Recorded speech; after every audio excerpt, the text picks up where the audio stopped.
Well, November in 2018 in Iowa was pretty mild. Needless to say, I was outside quite a bit, and I was taking my camera with me and doing a lot of experimenting and taking shots that I hadn't ever done before. My whole goal was to just learn how to use the camera better and had learned a lot of tricks along the way that I needed to put into action. So I took the camera to some social gatherings and tried to encourage other people to come play with me. And it happened on occasion, um, all the way until my camera crashed to the ground. I'm Michael, and this is Midnight Canvas.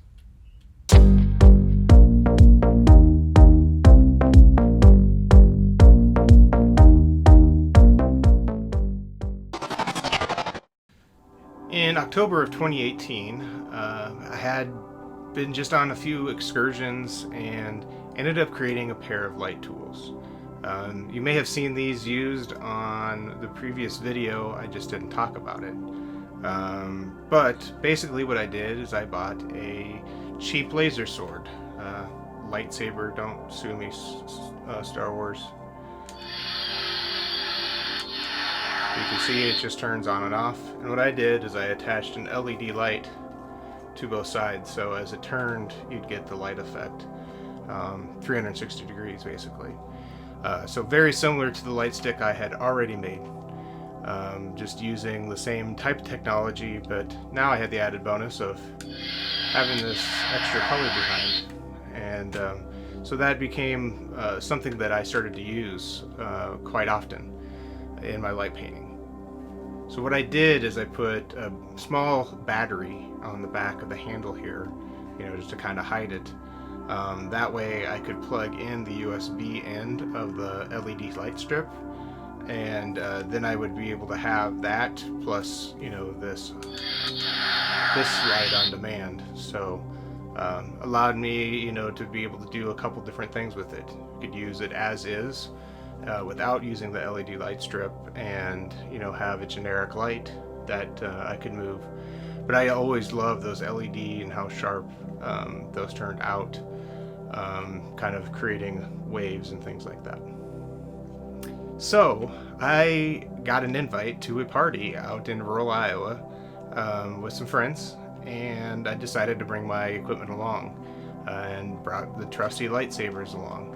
This also happened to be around Halloween, and it was a costume party. So I dressed up as a Teenage Mutant Ninja Turtle. I'm a huge Turtle fan from back in the day. And I got my Leonardo on. And so as you can see in this picture here, had a little fun trying to get a couple photos as Leonardo. And we definitely enjoyed our evening, and while there was other things to do, I spent a lot of time around the campfire, taking shots.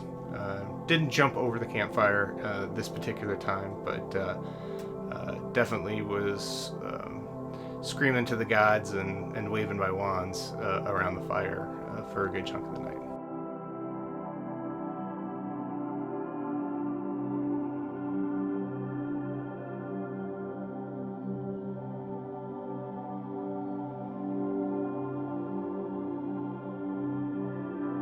So a week later, there was another social event to go to. It was at a friend's mom's house, and I just decided to bring my camera along again, but this time with a little bit different approach. I did have my trusty light stick with me, but I also brought a fisheye.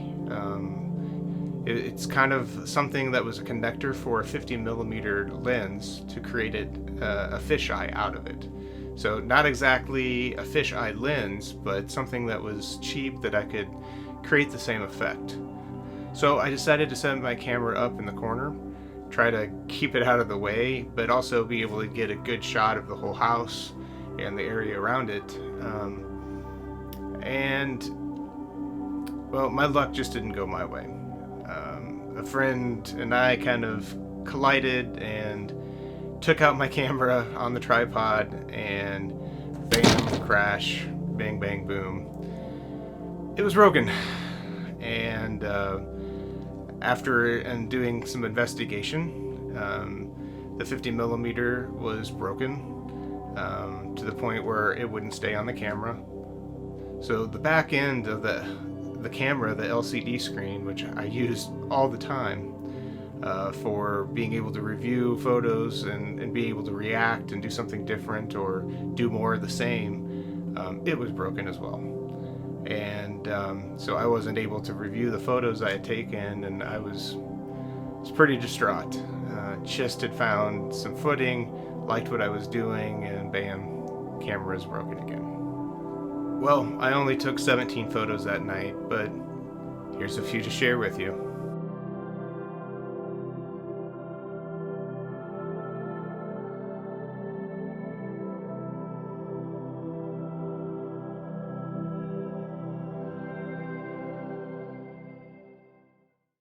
Well, as soon as I got home, I ordered and found a new LCD panel.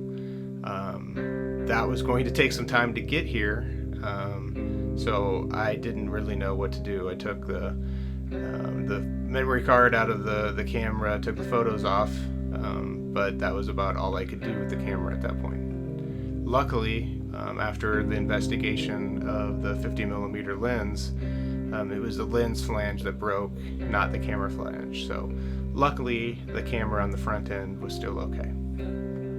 So let's talk about this LCD panel, because for most photographers, that might not be a death wish. But for me, it was the worst possible thing that could break. Why? Well, it's because of the review process. One of the great things about having the camera and being able to see the pictures after you take them is understanding what you're doing and being able to adjust. It's like a little experiment every photo. So I could quickly learn about what movements I had made and what adjustments I would want to make those movements better to create the light patterns I was looking for. And without this panel, I was pretty sunk. There's not much I could do. I could take photos, of course, but I couldn't review them, I couldn't see them, and that was a really frustrating time. And then, on November 14th, about weeks earlier than it was supposed to arrive, the LCD screen showed up, and I was able to take apart the camera and fix the LCD panel by swapping that out. I don't encourage this for everyone, but at the time, money was not something I had floating around, so doing it myself was a huge thing I had to do. I believe the LCD panel cost me like $33 or something like that, so the part wasn't very expensive, but if I had to bring it in, get it serviced by, a photography expert, or even get a new camera, that was going to be a very expensive day for me, so something I really avoided. So once that panel came in, I ran right to the hardware store because I knew I was going to need some specialty tools, especially really small screwdrivers, and I was right. I did need those very badly. But I was set up for the future to be able to fix the camera again if I needed to. And give me a little credit, it took me about 2.5 or 3 hours to take the thing apart, put it back together, and have it working again. So one of my goals with my camera was being able to actually take it on my back and do hiking and be able to go kind of wherever I wanted and be able to take these shots. To this point, I hadn't done that. I had taken my camera in a bag or something like that I had thrown in the back of my car. But after fixing the camera, I decided it was time to get out and take a little walk. So I packed up a bag for the first time and took a walk around my neighborhood. And I found this really cool abandoned garage that became the impetus for these next shots and testing things back out again, making sure the camera was working. And it became a very special occasion for me as I got what I think was my first print-worthy photo. It became my first test print, my biggest print I ever have made to this point. And I'd like to introduce you to Rainbow Wall Bleed. So my first edits here really were about hiding me and being able to show just the light painting in this abandoned garage. this is where the levels were when I printed the photo for the first time as a test print, and where I kind of kept them up until the making of this video. With these videos, I've gone back and done some re-editing, and here in the second, the new edit, I actually brightened it up a bit and brought out some of the details so you can actually see me standing there by the graffiti here in the garage.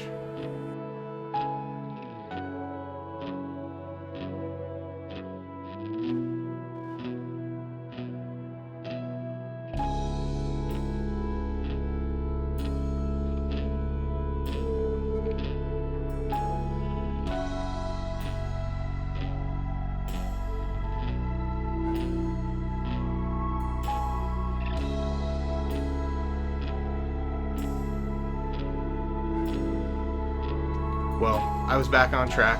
I was taking photos again. I was even able to take them kind of anywhere now that I had the ability to take everything on my back. And so I was starting to get back into a groove of things, especially after breaking my camera. So I got some more workout over the next few months, even in the winter months. And if you want to see where this journey goes, go ahead and click subscribe, click the bell, follow all those things, and we'll get you some more light painting here very soon. Again, I am Michael, and this is Midnight Canvas.